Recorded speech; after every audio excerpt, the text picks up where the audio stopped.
कभी कभी तो विभाग बांटते थे कि हमारी सरकार बनेगी, और मान लीजिए कि हम मंत्री बने तो आप अगर कृषि मंत्री बन गए, कोई बोले कि गृह मंत्री बन गए, तो क्या क्या परिवर्तन करेंगे, तो वो ख्याली पुलाव वाला। तो आप अपने बचपन की कुछ यादें बताना चाहेंगे, मतलब जो अब याद आता हो कि यार जब मैं नेता या मंत्री नहीं था, और उस समय जो हंसते खेलते कुछ अनुभव जो बचपन के हों। हमारा हॉस्टल के सामने हाई स्कूल का बहुत बड़ा मैदान रामानुज में, अच्छा। उसमें घोड़े चराते थे। जी जी। अब हम लोग घोड़ा पकड़ करके घुड़सवारी करते थे। हाँ। अब घोड़ा वाले आते, हम लोग क्या कंप्लेंट करते। जी। ऐसे बैकग्राउंड से आते हैं जहाँ पे खेती बाड़ी से आप जुड़े हुए थे, या वैसे एक परिवार मजदूर के आप बता रहे हैं आपके पिताजी मजदूरी करते थे, तो क्या वो भी एक कारण है कि आपको लगा कि मुझे इस जो सिस्टम है, जो गवर्नमेंट का सिस्टम है, उसमें घुस के मेरे को इस क्लास के लोगों के लिए कुछ करना है मेरे को? देखिए, राजनीति में आने का यही कारण रहा। जी। राजनीति में आने के पीछे सबसे अगर कोई कारण रहा तो अभाव से लड़ने का। भारतीय जनता पार्टी से आपका जुड़ाव कैसे हुआ? मतलब जब पॉलिटिक्स में आए तो आपको ये तो है कि मतलब मेरे को कुछ चेंज करने के लिए पॉलिटिक्स में आना है, सिस्टम में बदलाव लाने के लिए आना है, लेकिन भारतीय जनता पार्टी ही क्यों? उस दौर में जब कांग्रेस का पंच से लेके प्रधानमंत्री तक सब, जब एक ही पार्टी की सरकार हुआ करती, एक ही पार्टी के लोग होते, एक ही पार्टी के नेता होते थे, उसमें से ही मैं अलग क्यों आया? इसमें लेकिन जो हमारी पार्टी में हिंदुत्व की बहुत बात होती है, वो ऐसा नहीं लगता कि अभी क्योंकि हम नेशनल पार्टी हैं और रूलिंग पार्टी हैं, जो कि हमारा ज़्यादा जो डेडिकेशन होता है वो हिंदुत्व की तरफ होता है, तो इसके बारे में आपका क्या विचार है? दूसरी राजनीतिक पार्टियां देश का उनके आइडियोलॉजी में नहीं, हम लोग देश को पहले मानते हैं, पार्टी मानते हैं, बाद में परिवार मानते हैं। कांग्रेस के सरकार के समय में डर्टी पॉलिटिक्स क्या होता है और इसका कितना घिनौना स्वरूप दिखाई देता है, दिखाई दे दिया। ध्रुव राठी के बारे में आपने सुना है? ऐसे तत्वों को हतोत्साहित करना चाहिए, कठोर नियम बनना चाहिए। हमारे देश के जो प्रधानमंत्री मोदी जी, उनसे आपका पहली बार मिलना कब हुआ था? देखिए, माननीय प्रधानमंत्री जी तो हम लोग एक खिलखिलाहट आ गई आपके चेहरे पे उनका नाम सुनते ही।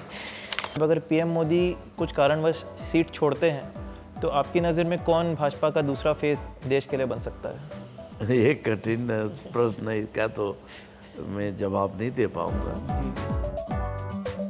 हेलो फ्रेंड्स, आ चुके हैं द सौभाग्य शो के एक नए एपिसोड में हमारे चैनल पॉडफ्लिक्स पे, और आज हम आए हुए सरगामा पैलेस द रिसॉर्ट पे। और अगर इतनी अच्छी लोकेशन में एक पॉडकास्ट शूट करने आया तो आप समझ सकते हैं गेस्ट भी बहुत अच्छे होंगे। वैसे आपने थंबनेल में देख लिया होगा, आज के जो हमारे गेस्ट हैं वो हैं रामविचार नेताम जी, जो कि भारतीय जनता पार्टी के एक बहुत ही अच्छे पॉलिटिशियन हैं, एंड अभी फिलहाल वो tribal affairs of ministry Chhattisgarh में संभाल रहे हैं, तो एक बहुत ही बड़ी मिनिस्ट्री उनके पास है। पहले सेंटर में भी वर्क किए हुए हैं। वैसे इनको आप सब लोग वैसे ही जानते होंगे, तो मुझे ज़्यादा इंट्रोडक्शन देने की ज़रूरत नहीं है। पॉडकास्ट के बारे में बताऊं, ये पॉडकास्ट बहुत ही अच्छा है, आप लोग सुनेंगे आपको मज़ा आएगा। उनके कुछ मज़ेदार किस्से हमने यहाँ पर डिस्कस किए हुए हैं, तो प्लीज़ पॉडकास्ट को एंड तक देखें, सुने और मज़े लें। आप लोगों के कुछ इंस्टाग्राम क्वेश्चंस भी मैंने पिक किए हैं, सो लेट्स गेट स्टार्टेड। तो सबसे पहले तो सर अपने बारे में खुद बताएंगे, क्योंकि मैं आप लोगों के सामने ऐसा रहूँगा ना कि मैं सर को बिल्कुल नहीं जानता हूँ। हालांकि मेरे बहुत अच्छे संबंध है सर के साथ, लेकिन मैं एकदम ऐसे रहूँगा कि मैं बिल्कुल भी नहीं जानता हूँ। एक जनता के व्यू से मैं इनसे बात करूँगा। तो सर सबसे पहले अपने बारे में आप सबसे पहले तो ये बताएं, कैसा लग रहा है सर, मतलब साथ में ऐसे पॉडकास्ट सेटअप पे? ठीक लग रहा है। ये तो हम लोग का रोज कोई न कोई इंटरव्यू के लिए आ ही जाता है ना। जी जी जी। चाहे हमारे न्यूज वाले हो गए, प्रिंट मीडिया, इलेक्ट्रॉनिक मीडिया के साथ तो हम लोग का वर्षों से संबंध रहा है। तो उनके साथ मिलना जुलना, उनके साथ बातें करना, तो हम लोग के राजनीतिक जीवन में तो ये सब तो एक दूसरे के पूरक हो गए हैं। जी। लेकिन ये जो पॉडकास्ट है, आजकल एक नया वर्ड आया है। पहले जो इंटरव्यू बोलते थे, जो रेडियो पे अपन सुनते थे ना एकदम पहले, कि दो लोग की सिर्फ बातचीत है, ये पॉडकास्ट बस उसी का एक वीडियो फॉर्मेट आ गया है। कई लोग सिर्फ ड्राइविंग करते करते ऑडियो कार पे लगा के छोड़ देते हैं इसको, तो वैसे भी लोग सुनते हैं, जिससे कि सीखने को मिले जो भी इन्फॉर्मेशन है। तो एक तरीका वही है, लेकिन वीडियो के साथ वो और इंटरेक्टिव हो जाता है। तो सोशल मीडिया पे भी ये सबसे हाईएस्ट सेलिंग जो होता है वो वाला कंटेंट है। चलिए ये भी अनुभव हो जाएगा। जी जी। ये आजकल नए नए जो आ रहे हैं, एक से एक टेक्नोलॉजी का कमाल है जी, कि लोग यहाँ बैठे हैं और दुनिया में देख रहे हैं। तो ये तो आज के जो टेक्नोलॉजी है, तो उसी का सभी जगह एक से एक उसका स्वरूप दिखाई दे रहा है। अच्छा भी है, बहुत अच्छे ढंग से लोग अपनी बात को यहाँ बैठे बैठे दुनिया को पहुँचा सकते हैं। तो माइनस प्लस तो सब जुड़ा हुआ है। अभी सर आप जो पोस्ट में हैं, पहले आपने सेंट्रल में भी बहुत ज़्यादा वर्क किया हुआ है, एकदम मतलब मेन जो गवर्नेंस होती है, और अभी भी आप स्टेट गवर्नमेंट के एक बहुत बड़े एमएलए हैं। तो सर अभी जो आपकी प्रॉपर पोस्ट है और जो आपका वर्क फ्लो है, वो थोड़ा बताएंगे कि आपका मेन जो सेगमेंट है अभी किस तरफ चलता है? देखिए, हर 5 साल में राजनीतिक एजेंडा भी बदलते हैं। जी जी। हमारी समय समय पे सरकार का भी एजेंडा उस प्रदेश के हिसाब से, अलग अलग क्षेत्रीय के हिसाब से वो सब बनते हैं। उसके आधार पे हम लोग काम करते हैं। और हम लोग जो जहाँ से चल के आते हैं, तो अपने अपने विधानसभा क्षेत्र का भी हमारा एजेंडा होता है। वहाँ के लोगों के अपेक्षा को कैसे हम पूरा कर सकें, या हम इस क्षेत्र के लिए बेहतर हम क्या कर सकते हैं। तो इस तरह का सोच लेकर के काम करना होता है। और लोगों की अपेक्षा तो आज बहुत तेज़ी से जगती है, और वो अपेक्षा के अनुरूप अगर काम अगर नहीं होता है, तो लोगों का रिएक्शन भी आना शुरू होता है। ये कह सकते हैं कि आज की राजनीति भी बहुत तेज़ी के साथ जी इसमें चेंज हुआ है, बहुत सारी चीज़ें। उसी से हम लोग को भी अपने को ढलना होता है। उनके अनुरूप कैसे हम काम कर सकें, उनकी अपेक्षा का भी, वहाँ की आवश्यकता का भी, और हम क्या उसमें से नए चीज़ क्या कर सकते हैं। तो ये अपना अपना योगदान होता है। उसके आधार पे लोग याद करते हैं। तो मैं तो जहाँ से चला, मतलब अगर सोचे तो कल्पना के बाहर है। तो ये कठिन दौर से निकल के आया, जी। थोड़ा और बताएंगे और उसके एक बारे में? कठिन दौर में रहा। जी सड़कें नहीं, स्कूल नहीं, अस्पताल नहीं, आवागमन कोई साधन नहीं। तो वहाँ से चल कर के आके और आगे चलते रहा, कभी पीछे मुड़ के नहीं देखा। सर, जितना मैं जानता संघर्ष हूँ किया। आपका कोई पॉलिटिकल बैकग्राउंड भी नहीं था। हाँ, बिल्कुल खुद नहीं। से आपने मतलब शुरुआत की और इतने आगे आप पहुँचे हैं, और आपका जो जीवन चालू हुआ था वो भी बहुत संघर्ष से चालू हुआ था। देखो, लक्ष्य अगर है, तो लक्ष्य सामने है, तो आपको उसे पाने के लिए कठिन परिश्रम भी करना पड़ेगा, संघर्ष करना पड़ेगा, और उसके प्रति आपकी लगातार जो है प्रतिबद्धता भी दिखनी चाहिए। जी जी। तो मैं शुरू से ही रहा हूँ कि मुझे हासिल करना है। जो असंभव बताते हैं उसे हमें संभव करना है।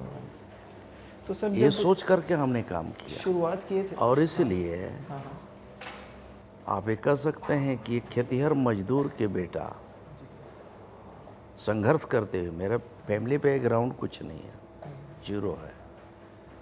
बाकी लोग के फैमिली ग्राउंड के बारे में उनके पूर्वजों का नाम जुड़ता है, मेरा कुछ ऐसा नहीं है। तो लोगों का आशीर्वाद मिलता रहा, और सच्चे मन से, शुद्ध अंतःकरण से लोगों के लिए संघर्ष करता रहा, काम करता रहा। लोग अपने आप सीढ़ी देते रहे जी, सीढ़ी पे सीढ़ी हमें चलने के लिए हमें उस प्रदान करते रहे। तब जा कर के यहाँ तक पहुँचा। पहले 2 बार भी मिनिस्ट्री में रहा। इस बार हमारी सरकार बनी तो फिर से मिनिस्ट्री में शामिल हो कर के ट्राइबलों के बीच में हमारे कैसे बेहतर हम काम कर सकते हैं, मेरा रुचि का भी विषय रहा है। तो ट्राइबल में भी बहुत सारी जातियाँ ऐसी हैं जो आज भी जंगलों में, पहाड़ों में रहते हैं। उनके लिए शिक्षा, उनके लिए स्वास्थ्य, उनके लिए और भी मौलिक जो लोगों की आवश्यकता है, वो भी उसके लिए भी सोचते हैं। वो भी देखते रहता हूँ मैं, उसको कैसे अपन चेंज कर सकते हैं। और इसके साथ साथ एक कृषि का बड़ा मंत्रालय है। आज कृषि में जिस प्रकार से पूरे देश में जी एक क्रांति आया है, तो हमारे छत्तीसगढ़ के किसान भी क्यों पीछे रहे। जी बिल्कुल। और उन्हीं के मेहनत से, उन्हीं के परिश्रम से इस प्रदेश को हम लोग समृद्धशाली बनाएंगे। और एक समय था कि जब छत्तीसगढ़ में 2003 में धान खरीदी की कोई व्यवस्था नहीं थी। योगी की सरकार आया 2000 से 2003 के बीच में, तो करीब 15-16 हज़ार मीट्रिक टन ये लोग धान खरीदे थे। अच्छा। मात्र उसमें बड़े बड़े होर्डिंग लगते थे। और आज स्थिति ये है कि 1.5 लाख मीट्रिक टन हम धान खरीदी कर रहे हैं। अच्छा। तो कितना चेंज आया है। किसानों में भी इतनी जागरूकता आई है, इतनी कंपटीशन आया है। तो अच्छी पैदावार कर रहे हैं, अच्छे टेक्नोलॉजी का उपयोग करते हुए लोग एक से एक प्रगतिशील किसान हैं जो बहुत बेहतर तरीके से अपना काम कर रहे हैं। खेती हो, उद्यानिकी हो, क्योंकि आप एक चेंज आया। ऐसे बैकग्राउंड से आते हैं जहाँ पे खेती बाड़ी से आप जुड़े हुए थे, या वैसे एक परिवार मजदूर के आप बता रहे हैं, आपके पिताजी मजदूरी करते थे, तो क्या वो भी एक कारण है कि आपको लगा कि मुझे इस जो सिस्टम है, जो गवर्नमेंट का सिस्टम है, उसमें घुस के मेरे को इस क्लास के लोगों के लिए कुछ करना है? वो क्या बचपन से आपके अंदर आया था कि मतलब मेरे को? देखिए, राजनीति में आने का यही कारण रहा। जी।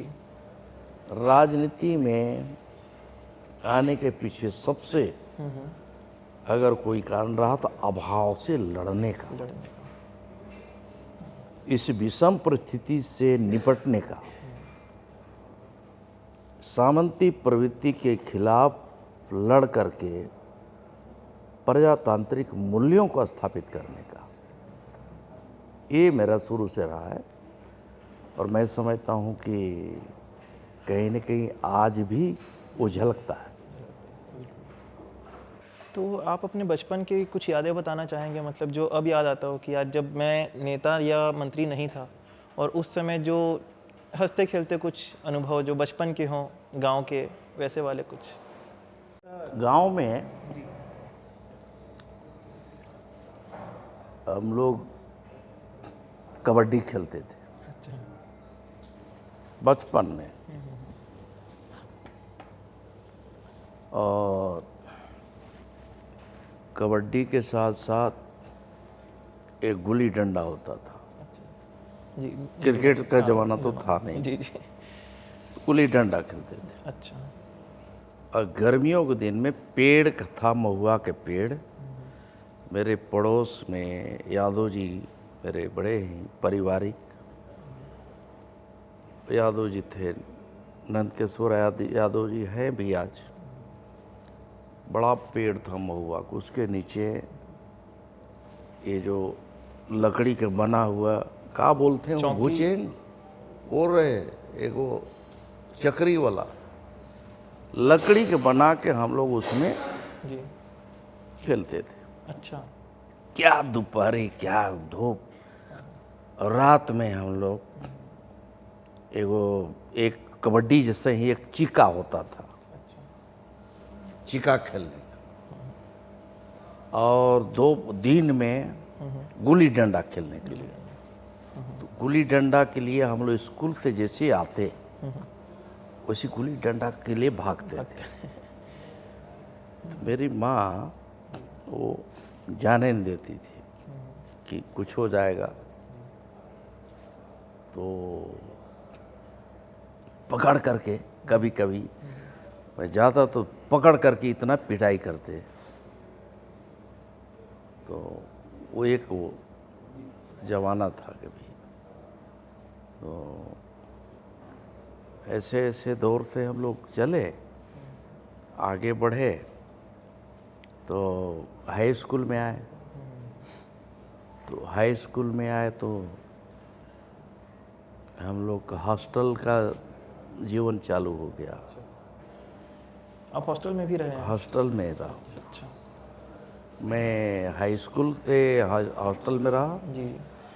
और यहाँ कॉलेज में भी हॉस्टल में रहा। तो हमारे हॉस्टल के सामने रामानुजगंज के आढ़त होता था। उसमें सप्ताह में या फिर डेली आवागमन के लिए कोई साधन नहीं था, ट्रैक्टर तो था नहीं। तो लोग घोड़े से लाते थे सामान, घोड़े। जी। हमारा हॉस्टल के सामने हाई स्कूल का बहुत बड़ा मैदान रामानुजगंज, अच्छा। उसमें घोड़े चराते थे। जी जी जी। अब हम लोग घोड़ा पकड़ करके घुड़सवारी करते थे। अच्छा, पकड़ के मतलब पकड़ के खुद से ही? वैसी। अच्छा। अब एक दो बार तब पटक दिया, जी। और घोड़ा जब दौड़ाए तो जो झाड़ी था, बड़ा झाड़ी लगाते हैं उसके बाउंड्री में, जी जी। वो बाउंड्री के वो झाड़ी के बीच से पार हुआ, सब जो है झाड़ी से फंस के सब गिरे। अच्छा। भयानक तरीके से। तो वो अब इतना हम लोग परेशान करते थे जी। घोड़े। अब घोड़ा वाले आते हम लोग क्या कंप्लेंट करते, जी। हमारे अधीक्षक से करते, हमारे प्रिंसिपल से करते कि भाई हम लोग का घोड़ा। तो हम लोग यही करते कि ये घोड़ा चराने की जगह थोड़े, हम लोग क्या है, हम लोग किसी करें। तो ऐसा ऐसा दौर था। अब आप यकीन नहीं करेंगे, अभी लोगों का प्रेम देखिए। आज जनता, मेरा जो लगाव रहा है शुरू से, तो आज भी वही लगाव रहता है। किसी के यहाँ गया तो अगर कंद मूल कुछ भी है, मूंगफली दे रहे हैं, तो आज भी मैं जाता हूँ तो मूंगफली अगर उसके यहाँ, तो मूंगफली मेरे यहाँ बांध देगा। शकरकंद अगर खेती कर रहा है तो कुछ शकरकंद बांध देता है। अगर पेटा अगर किसी के यहाँ हो रहा है तो जानते हैं कि मंत्री जी पेटा को खाते हैं, तो पेटा रख देते हैं। और मैं लाता हूँ, एक जगह गांव में गया, सीतारामपुर पाट, तो यहाँ सावा कोदो का चावल दिया, ऐसे 15-20 साल पहले मैं लाया उसको। कहीं भी आज भी जाते हैं तो कोई सब्जी देता है, कोई अभी गया तो कुमड़ा दे दिया इतना बड़ा बड़ा पिछली बार। उधर जंगल उधर गया तो मैं बोला बड़ा अच्छा तुम्हारे खपड़ा में कहे, हाँ रखिए लीजिए, तो दे दिए। एक सफ़ेद कुमड़ा वो दे दिया। जी जी। रखिया बोलते हैं, दे दिया। हद हो गया भैया। अभी मेरे यहाँ 2 महीना से पता नहीं था, मेरे को एक आदमी घोड़ा दे दिया। अच्छा। घोड़ा। घोड़ा। तो मैं अभी परसों गया अपने पंप में, तो मैं बोला जी पंप है हमारे यहाँ पर, घोड़ा यहाँ बांधा हुआ है। पर वो एक समर विश्वास, वो घोड़ा बांध के गया, 2 महीना से दिया हुआ है, हमको बताए नहीं यार। ये घोड़ा मेरे को दे दिया। घोड़ा भी। घोड़ा। मैं कल उसको खोजा, मैं बोले यार तुम तो घोड़ा ही मेरे लिए दे दिया, क्या करूँगा, मैं फोकट में खिला रहा हूँ घोड़े को तुम्हारा जी। है? घोड़ा चरवा रहा है, वो चरवा रहा है मेरे से, बताइए। ये लोगों का जो स्नेह है, प्यार है, निश्चल भाव। बिल्कुल। तो मैं बोला भाई ये घोड़ा ले जा यार, तुम्हारे काम आएगा, बेचोगे तब। वो आजकल घोड़े का तो बड़ा कीमत है ना, है? तो क्या करे, एक जगह गया तो एक मेरे को बकरी दे दी। हाँ, एक बकरी दिए, एक बकरा दिए। जी जी। अब कहीं जाते हैं, बढ़िया का अच्छा है, मुर्गा मुर्गी है, तो वो भी एक आठ रख देते। उसकी भावना है जी, उसकी कदर। तो मैं तो यही चाहता हूँ कि भैया ये प्रेम, ये श्रद्धा, ये लोगों का विश्वास बना रहे, ये बना रहे। ये मेरी पूंजी बना ही है ना, रहेगा, यही पूंजी। यही पूंजी है। तो असल में देखा जाए तो एक नेता मंत्री की असली पूंजी यही है, जो मतलब हाँ, अगर समाज से और प्यार लोग मिल जाए- उनके सामने हम क्या दिखावा करें। जी। मेरा बचपना से लेके अभी तक तो लोग देख लिया, देख रहे हैं। तब हम लोग थोड़ा सब खुला हुआ है लोगों के सामने। हाँ। जी। भारतीय जनता पार्टी से आपका जुड़ाव कैसे हुआ? मतलब जब पॉलिटिक्स में आए तो आपको ये तो है कि मतलब मेरे को कुछ चेंज करने के लिए पॉलिटिक्स में आना है, सिस्टम में बदलाव लाने के लिए आना है, लेकिन भारतीय जनता पार्टी ही क्यों? क्योंकि आपका तो कोई बैकग्राउंड नहीं था, तो फिर ऐसा क्यों हुआ कि आप बीजेपी ही ज्वाइन किया? हाँ, ये भी बात बड़ा मज़ेदार की है। उस दौर में जी, उस दौर में जब कांग्रेस का पंच से लेके प्रधानमंत्री तक, उस दौर में जी। 80 के दौर में पंच से लेके प्रधानमंत्री तक, सब जब एक ही पार्टी की सरकार हुआ करती, एक ही पार्टी के लोग होते, एक ही पार्टी के नेता होते थे, उसमें से ही मैं अलग क्यों आया? ये भी इसका बड़ा दिलचस्प ये है। मैं हाई स्कूल पढ़ने रामानुजगंज आया, जहाँ हम लोग का शाखा वहाँ हम लोग के ग्राउंड में लगता था, शाखा लगता था, खूब अपना मल्ल युद्ध होता था, लाठी भाजते थे, बड़े अच्छे के थे। तो मैं भी, हम लोग हॉस्टल के लड़के वहीं जाते थे। 9th में पढ़ने वाले को कितना IQ रहेगा, फिर भी हम लोग जाते थे, जुड़ाव होते रहा। जी। वहाँ उस समय भाजपा के नेता बजरंग लाल अग्रवाल प्रमुख रूप से थे, और हम लोग के 77 का जब चुनाव हुआ था तो 77 में जनता पार्टी की सरकार बन गई। और सरकार बनने के बाद लरंग साय जी मंत्री बन के रामानुजगंज आए थे। अच्छा। और हमारे हाई स्कूल में भी आए थे। हम लोग देखे कि यार कलेक्टर ले ले, SP ले ले, बाकी सब बड़ा ताम झाम बड़ा है। तो फिर उनका सभा हुआ, एक जगह बैठक हुआ, तो देखने के बाद उनके कार्यक्रम में मैं हॉस्टल के लड़कों को लेके गया। अच्छा। और उनकी और समस्या लेके गया।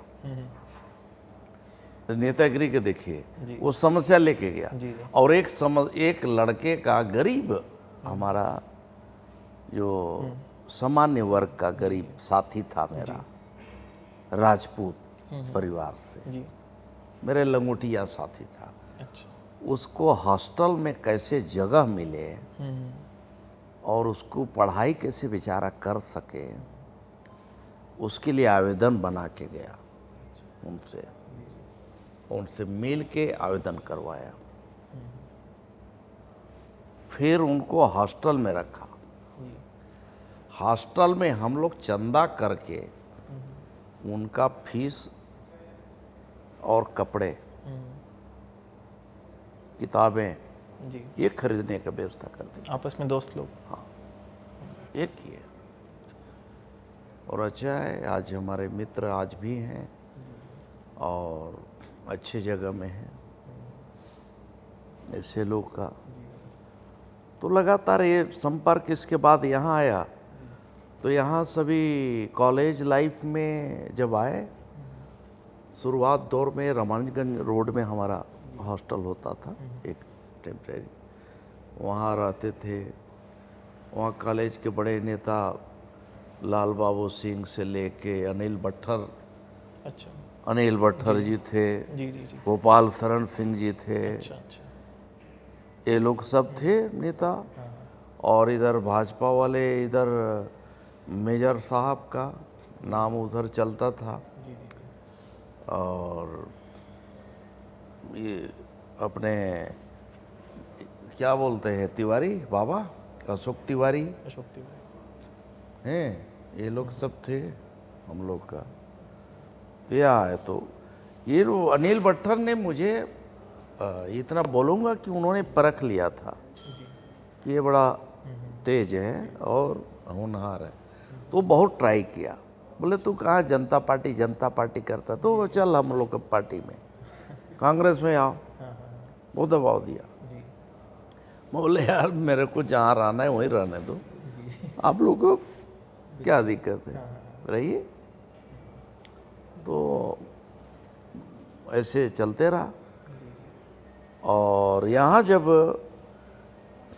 80 के दशक के बाद हम लोग यहाँ गए, 80 में, तो यहाँ एक झोपड़ी नुमा भट्टी रोड में एक कार्यालय, स्वर्गीय प्रभुनारायण त्रिपाठी जी का घर था, 2 कमरे का, उसमें जिला का कार्यालय चलता। बजरंग लाल जिला का अध्यक्ष बनाया गया। चूँकि साधन उधन थोड़ा बहुत उनके पास था, तो बोले भाई ऐसा करना तुम भी आ जाया करना। रमणगंज से संपर्क संबंध हुई गया था कि एक्टिव है, आ जाएगा, आना। जिला कार्य समिति की बैठक में 5-7 लोग बैठते थे, जिसमें स्वर्गीय रेवती रमन जी, स्वर्गीय प्रभु नारायण जी और हमारे ललित किशोर जी कभी आ जाते, PR कश्यप जी, नारायण सिंह आए तो युद्ध हो जाए। भानी राम गुप्ता जी स्वर्गीय, वो करता राम सेवाराम जी वगैरह थे। जी। और एक गुप्ता जी थे यहाँ वाले, क्या नाम, सदर रोड वाला हरवंश गुप्ता, और एक और गुप्ता बड़बड़ लगातार बोलते रहते थे। वो गुप्ता जी हमारे राम सेवक गुरु जी हैं, उनका ससुर अरविंद गुप्ता है, उनका पिताजी। तो ऐसे लोग बैठक में 5-7 लोग का होता था। और उतने में कभी कभी तो विभाग बांटते थे कि हमारी सरकार बनेगी, और मान लीजिए कि हम मंत्री बने, तो आप अगर कृषि मंत्री बन गए, कोई बोले कि गृह मंत्री बन गए, तो क्या क्या परिवर्तन करेंगे। तो वो ख्याली पुलाव वाला कार्यक्रम चल रहा था, थोड़ा अजीब सा। इतने लोग का सूरजपुर से कभी कभार आ जाते थे, वो अपना चरण सिंह जी, फिर वो शुक्ला जी कभी आ जाए, तो शुक्ला जी नारायण सिंह का एक ग्रुप था। नारायण सिंह जी आए तो किसी से पटवे न करे, युद्ध हो जाए।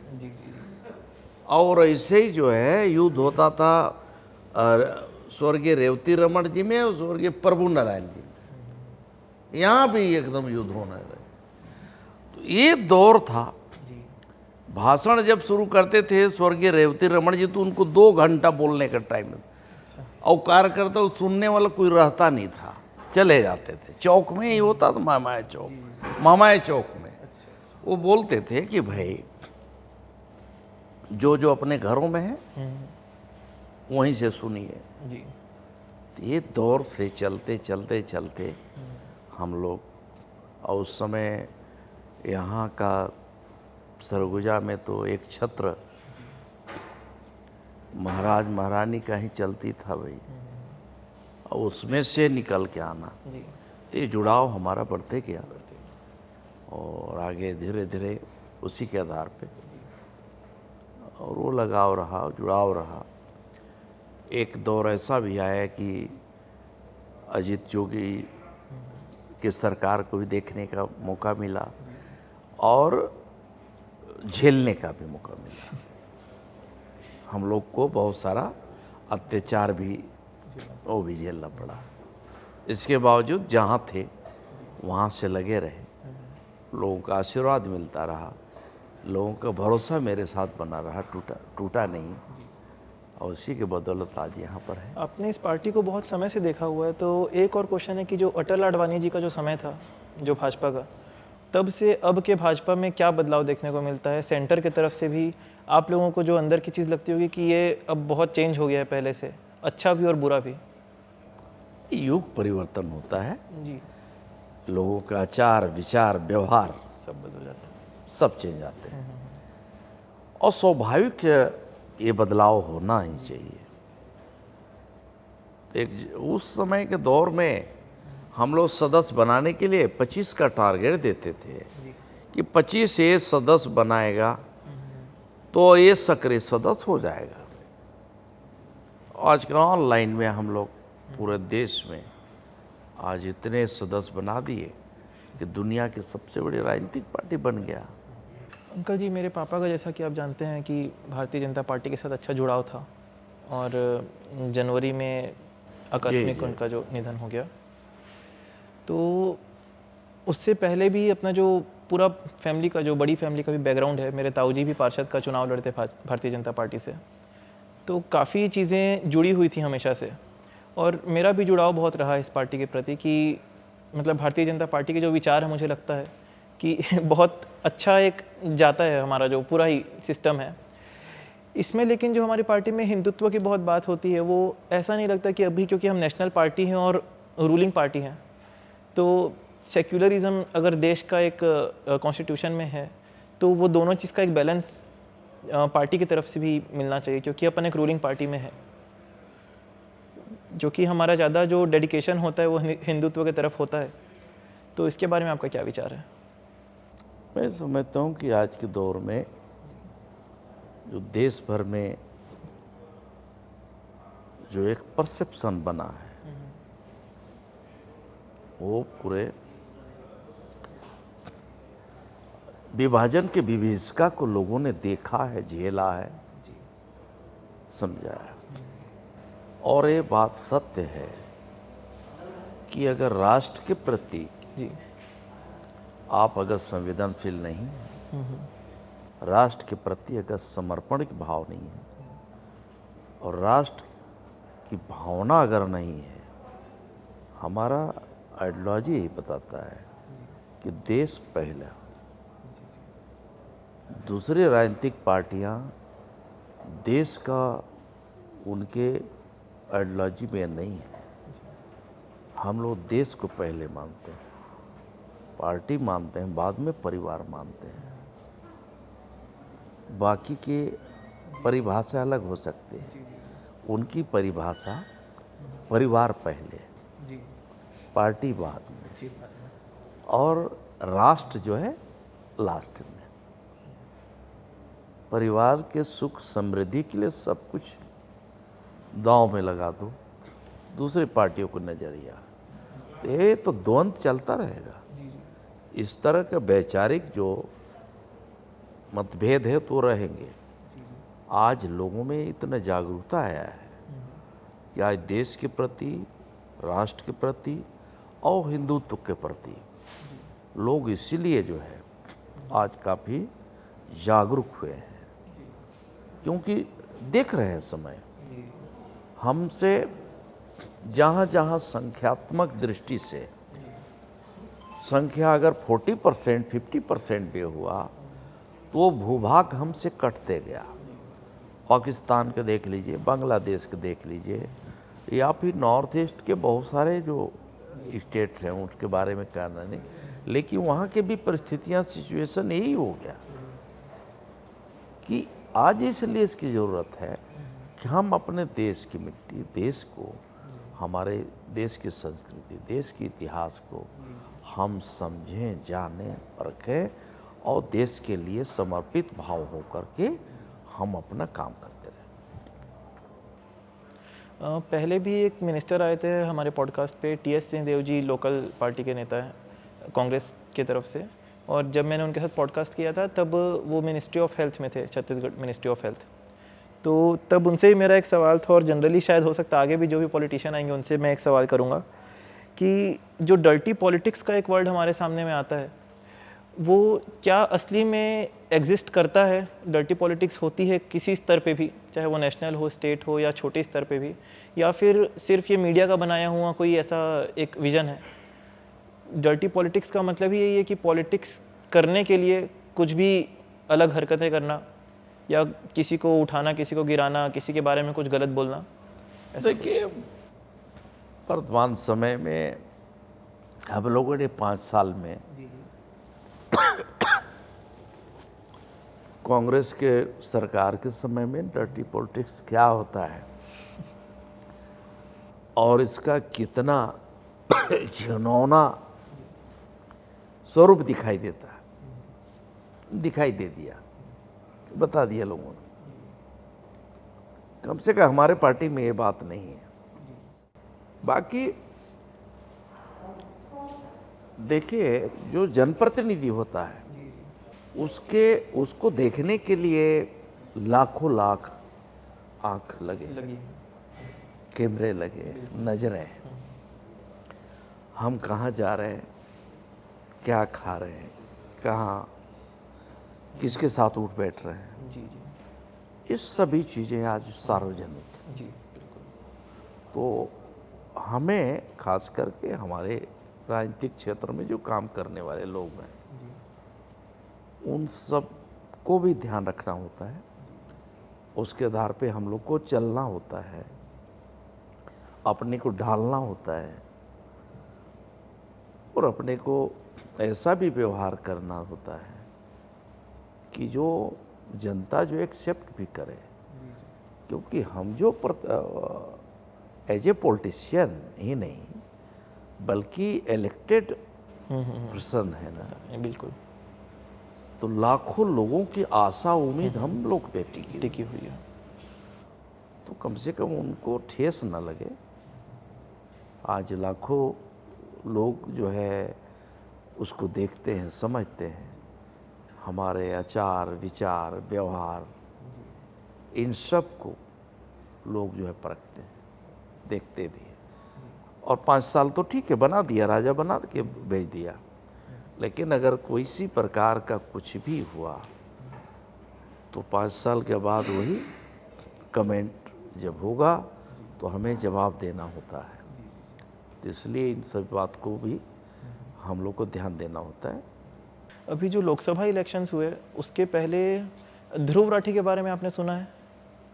ध्रुव राठी करके एक लड़का है, यूट्यूब पे वो काफ़ी वीडियोस बनाता है और वो मतलब भारतीय जनता पार्टी के खिलाफ लोकसभा इलेक्शन से पहले बहुत उसने प्रचार किया, एंटी प्रचार किया एक तरीके से, और उसका इम्पैक्ट भी आया।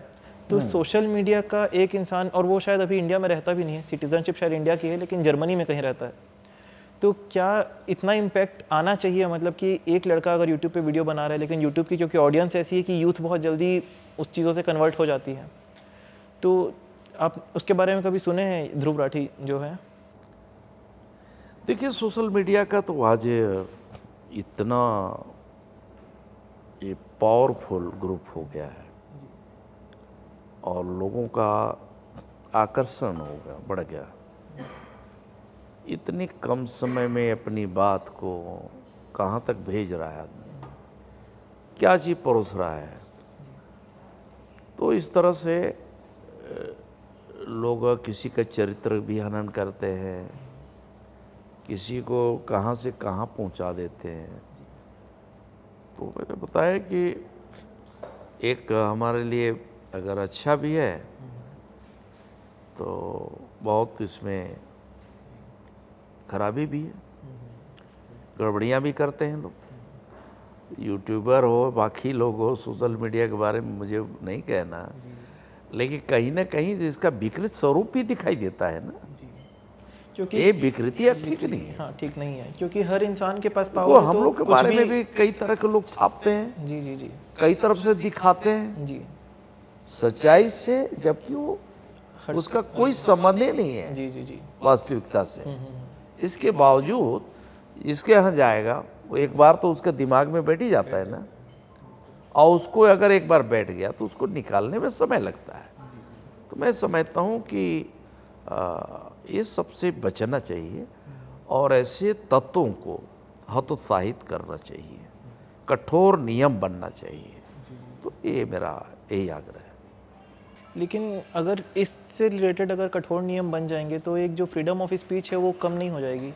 क्योंकि अभी एक बहुत बड़ा रोल होता है एक डेमोक्रेटिक कंट्री में कि जो अपोजिशन पार्टी है उसका जो रोल होता है कि जो वाद विवाद करना और जवाब मांगना, तो उससे जो रूलिंग पार्टी उसके ऊपर भी प्रेशर होता है कि हमको अच्छे से काम करना है। वो करे ना, जी जी लेकिन आज भी तो बहुत सारे नियम बने हुए हैं। जी जी जी जी प्रेस का बहुत सारे नियम बने हुए हैं, उसका पालन कौन करता है? किसी का भी कपड़े उतार देना, किसी को भी विकृत स्वरूप दिखा देना, तो ये कहाँ उसकी आज़ादी है भाई? ये स्वतंत्रता उसी को थोड़े मिली है, जी जी, सबकी स्वतंत्रता। सबके लिए है ना। तो इसको भी आज बहुत ही ध्यान देने की ज़रूरत है। हमारे देश के जो प्रधानमंत्री मोदी जी, उनसे आपका पहली बार मिलना कब हुआ था? अच्छे समय के लिए, मतलब बातचीत जब हुई हो। देखिए, माननीय प्रधानमंत्री जी तो हम लोग एक जब खिलखिलाहट आ गई आपके चेहरे पे उनका नाम सुनते ही। हम लोग को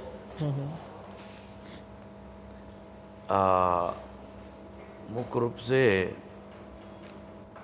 अगर देखें तो पार्टी में संगठनात्मक जब काम कर रहे थे तब से हम लोग का संबंध रहा है। यहाँ छत्तीसगढ़ के लिए चुनाव होने लगा 2000 के पहले 96 के लगभग में। तो माननीय मोदी जी यहाँ एक बार दरिमा हवाई अड्डे पे प्रभात जी को बैठा कर लाए थे। मेरे ख्याल 96 का दौर था। तो उस समय उनका भाषण था कैसे हमें मीडिया को या अपोजिशन को किस तरह से हमें अपनी वाक शैली में, अपने स्पीच में, भाषणों में कैसे हमें प्रस्तुतिकरण हो, कैसे हमारा वहाँ विपक्ष पे वार होना चाहिए, उन्होंने गुरु बताया था। इसके बाद प्रभारी बन के आए तो विधायकों का मीटिंग लेना, उनके साथ बैठना, कार्यक्रम में जाना, तो हम लोग का जुड़ाव बढ़ते गया। इसके बाद मैं लगातार विधायक ही रहा। इसके बाद 90 से कंटिन्यू। तो तब से आज तक में उनका स्वभाव में कुछ ऐसा बदलाव आप देखते हैं कि जो पीएम बनने के बाद एक इंसान में आना चाहिए कि जो गुरूर होता है, लेकिन वो मोदी जी में पब्लिकली तो हमको नहीं दिखता है कभी भी। नहीं तो ऐसे प्राइवेटली भी आपको कभी ऐसा कुछ महसूस हुआ हो कि अब वो बदल गए हैं पहले से? नहीं, कभी नहीं। नहीं, उनमें कोई बदलाव नहीं है। बहुत बदलाव ही वही समझे संभले हुए। हाँ, वही परिश्रम, वही जी मेहनत और वही पारखी नहीं, परख हुई जी जी। और कार्यों के प्रति उनकी जो निष्ठा है, जी किसी चीज को पूरा करने के लिए उनमें जबरदस्त जो ऊर्जा जी और कहना चाहिए कि समर्पण की भावना किसी काम के लिए, चाहे जैसे भी हो, लेकिन वो होना चाहिए, होगा। और हर चीज का करने का तरीका उनका नयापन होता है, नयापन होता है। और इसलिए आज देश में कोई परिवर्तन अगर आ रहा है, देश में जो भी परिवर्तन, घिसी पिटी जो पहले चला करते थे सरकारें, आज वो नहीं है सरकार। पूरे नए सोच के आधार पे और नवाचार क्या हो सकता है अलग अलग डिपार्टमेंटों में, जी जी जी। उन सब का बेहतर अगर क्रियान्वयन हुआ है जी तो माननीय नरेंद्र मोदी जी की सरकार ने करके दिखाया है। जी तो आप देख सकते हैं सरकार को ये ध्यान था कि देश की ज़रूरत आज क्या है। देश की ज़रूरत डेवलपमेंट में प्राथमिकता है। रोड कनेक्टिविटी, एयर कनेक्टिविटी, और इसके बाद जो है आप देखेंगे तो शिपिंग कॉरपोरेशन में भी बहुत काम हुआ, ये हुआ। एक और सड़कों के जो जाल बिछाया, रेलवे नेटवर्क जो बढ़ा, उसमें जो चेंज आया, उसमें हमारे रोड सड़कों का भी विस्तार ऐसे हुए हैं कि आपको एयरपोर्ट में एयर स्ट्रिप की जैसे ज़रूरत होती है। हमारे रोड ऐसे भी बने हैं कि जो एयर स्ट्रिप का भी काम करता है।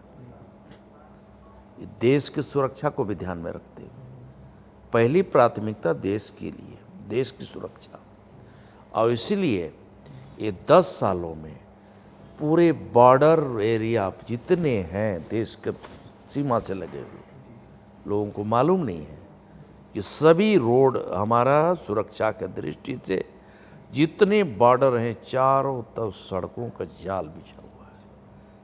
फोर्स को डिप्लॉय अगर करना हुआ, अगर सेना को जितने जल्दी हमें अगर भेजने की ज़रूरत हुई कम समय में, तो वहाँ तक एयर फैसिलिटी, वहाँ तक रोड फैसिलिटी, वहाँ तक ट्रेन की फैसिलिटी चारों तरफ से पुख्ता कर दिया गया है। क्योंकि हमें मालूम है कि देश चारों तरफ से घिरा हुआ है, इसके बावजूद अगर हम अच्छे से व्यवस्था रखेंगे तो हमें कोई डरने की बात नहीं है। और इसलिए मोदी जी हैं तो मुमकिन है, इसलिए ऐसे नारा थोड़े है। जी जी जी बिल्कुल, ये वास्तविक है। हाँ करने का उनका जो जिद होता है, करने के जो वादा होता जी जी है कि ये काम करना है, उन्होंने किया है। जी। अब एक सेगमेंट है हमारे जिसमें हम इंस्टाग्राम पे क्वेश्चंस डालते हैं और वहाँ पे जो हमारे फॉलोअर्स हैं वो कुछ क्वेश्चंस हमारे गेस्ट के लिए रखते हैं। तो एक शर्वरी करके उनका क्वेश्चन है कि how do politicians separate professional and personal life? Professional और पर्सनल लाइफ में कैसे एक डिफरेंस बना के आप काम कर पाते हैं? हाँ जी, देखिए पर्सनल लाइफ में हमारे गांव के साथ अटैच होना, उस घर में रहना, उस खेत और खलिहान को देखना, उस बाड़ी को जाना, ये मेरी पर्सनल लाइफ। मैं अपने फैमिली के साथ कहीं एंजॉय के लिए कहीं निकल गए, फैमिली के साथ टूर में जाना, ये मेरी फैमिली लाइफ। और वहीं पे दायित्व, बड़ा दायित्व जब है जी क्योंकि हम लोग पब्लिक के फेस है ना, तो हमारी लाइफ तो ज़्यादातर जो है उनके लिए समर्पित होता है। तो लोग आज भी, अब मैं यहाँ बैठा हूँ, 1 घंटा में न जाने कितने फोन आए हैं, कॉल आए गए, और वो गाली देता होगा। मैं कोशिश करता हूँ कि जो कॉल आए हैं तो कुछ सेलेक्टिव लोग हैं या बाकी लोग हैं तो उनसे कुछ रिकॉल कर लें। जी जी जी बात करता हूँ मैं कि कोई बहुत ज़रूरी है तो बताते भी हैं, जानकारी देते हैं, वरना स्टाफ के पास है तो ये लोग भी उसको संभालते हैं, देखते हैं। तो ये इसके अलावे जो इतना बड़ा दायित्व है जी, तो मैं सिर्फ अपने क्षेत्र और ज़िले के लिए नहीं हूँ, मैं इस प्रदेश का भलाई करने के लिए, बेहतर काम करने के लिए, देश के विकास में प्रदेश के माध्यम से हम क्या योगदान दे सकते हैं, उसके लिए शपथ लिए हैं। तो ये दायित्व है पूरे प्रदेश का, भार भी अपने ऊपर है, जिम्मेदारियां हैं, और उस जिम्मेदारी को पूरा निष्ठा के साथ, ईमानदारी के साथ मुझे निभाना भी है, और वो हम करते हैं। सभी का अधिकार है, प्रश्न भी करने का है, जानने का है, और अपने काम के लिए मुझसे हर किसी भी वक्त बात रखने के लिए वो उनकी स्वतंत्रता है, उनका हक बनता है, और हमें इसमें किसी प्रकार से इससे पीछे नहीं भागना चाहिए। जी जी। और नेक्स्ट क्वेश्चन है ओम गर्ग के तरफ से, उनका पूछना है कि who can be the next candidate if PM Modi leave the seat? मतलब अगर पीएम मोदी कुछ कारणवश सीट छोड़ते हैं तो आपकी नज़र में कौन भाजपा का दूसरा फेस देश के लिए बन सकता है? ये कठिन प्रश्न है, इसका तो मैं जवाब नहीं दे पाऊंगा। जी जी, क्योंकि अभी हम पीएम मोदी के अलावा किसी को देख ही नहीं पाते हैं उस जगह वो पे। जी होता है ऐसा, जी जी होता है। जी अटल जी के बाद का चेहरा किसी को हाँ समझ नहीं नहीं आता। आता था। तो अभी मोदी जी हैं, पार्टी हमारा राष्ट्रीय नेतृत्व है, वो सब इन सब बातों को देखते हैं। हम लोग तो एक कार्यकर्ता है, तो उस कार्यकर्ता के नाते हम लोग का जो दायित्व है, हम लोग का जो कर्तव्य है, वो हम सब काम करें। जब हम एक नेता या एक मंत्री होते हैं, पब्लिक का फेस होते हैं, तो जीवन में ऐसी क्या चुनौतियां होती हैं जो लगता है कि ये सिर्फ मंत्रियों को ही हो, मतलब ऐसी कोई चुनौतियां जो मंत्रियों के जीवन में होती हो? कई बार तो ऐसा भी लगता होगा कि इतने फ़ोन कॉल आते हैं लेकिन सब अपने मतलब से फ़ोन करते हैं, सब अपने काम के लिए फ़ोन करते हैं। कुछ और ऐसी चुनौतियां जो लगता हो कि बाकी सब तो अच्छा है, एक पावर होता है, एक फेस होता है और दूसरों को अच्छा करने का मौका मिलता है हमको इस पोस्ट पे, लेकिन कुछ चुनौतियां जो लगता हो कि यार ये थोड़ा ख़राब लगता है इस पोस्ट पे बैठ के, चाहे वो मीडिया की तरफ से हो, चाहे कुछ भी ऐसा।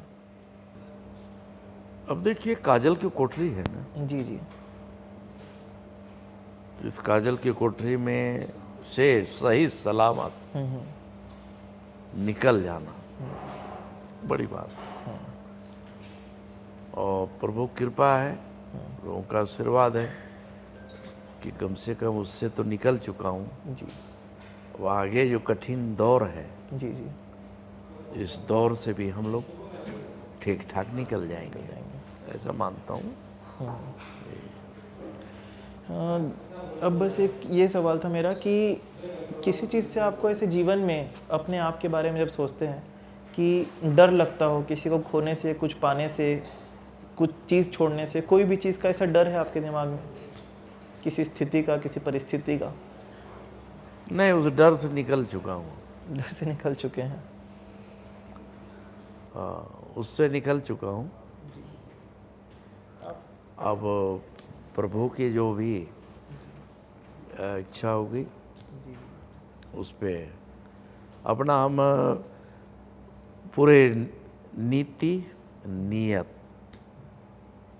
पूरे साफ करके काम कर रहा हूँ।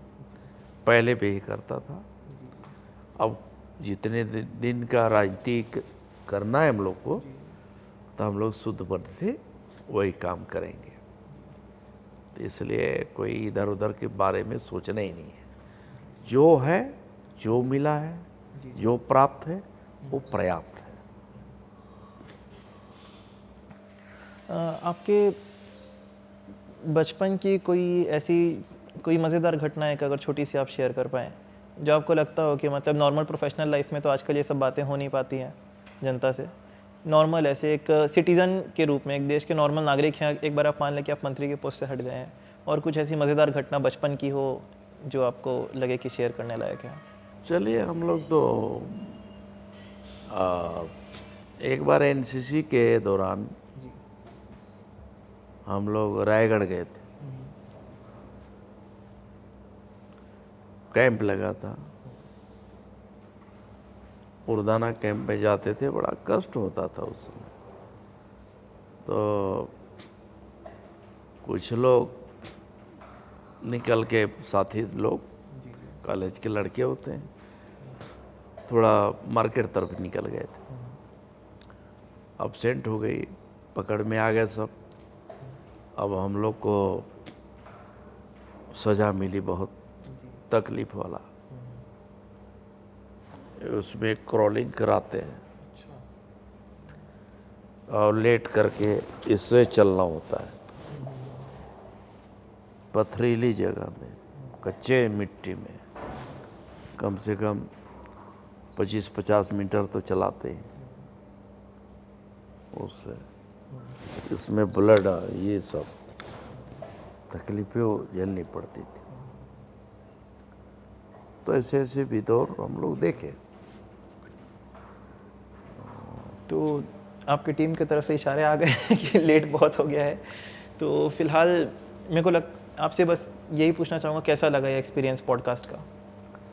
चलिए, अभी तो हम आप बैठे हैं जी। जी अब ब्रॉडकास्ट होगा, जी जी बाकी लोग देखेंगे तो लगेगा, मैं भी देखूंगा उसको, जी जी जी तब तो पता चलेगा कि कहाँ कहाँ क्या क्या हुई, जी। है ना।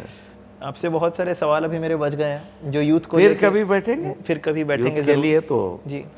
और आज का भी जैसा हमारा, आपको बताना चाहूँगा, मैं स्टूडियो में हमारे प्लान था, लेकिन कुछ टेक्निकल चीज़ें डिस्टर्ब हो गई थी, तो हम जल्दी से बाहर कहीं प्लान किए हैं। स्टूडियो में भी आपको इनवाइट है सर, जब भी नेक्स्ट टाइम आना हो तो नहीं, वहाँ नहीं, पे भी एक बिल्कुल, पॉडकास्ट बिल्कुल। हम, जो कि कुछ बातें बच गई हैं, तो इसका पार्ट 2 भी हम ज़रूर लाएंगे नहीं, बिल्कुल नेक्स्ट टाइम हम लोग युवाओं के लिए, यूथ युवाओं के के लिए, लिए, सिर्फ यूथ के लिए। है ना? जी चलिए, ठीक है, धन्यवाद। अच्छा जी, नमस्कार। सो फ्रेंड्स, आई होप कि आपको ये पॉडकास्ट अच्छा लगा होगा, क्योंकि अभी अभी जस्ट मंत्री जी यहाँ से गए हैं और उनसे काफ़ी सारी बातचीत हुई है। पॉडकास्ट अगर आपको अच्छा लगा हो तो प्लीज़ पॉडफ्लिक्स को सपोर्ट करें, चैनल को सब्सक्राइब करें, वीडियो को लाइक करें और शेयर करें अपने अपने स्टोरीज पे, जिससे कि हम और ज़्यादा अच्छे अच्छे गेस्ट आपके लिए ला पाएँ और वैल्यूएबल कंटेंट यहाँ पर निकाल पाएँ। So please support, subscribe, share. Bye bye.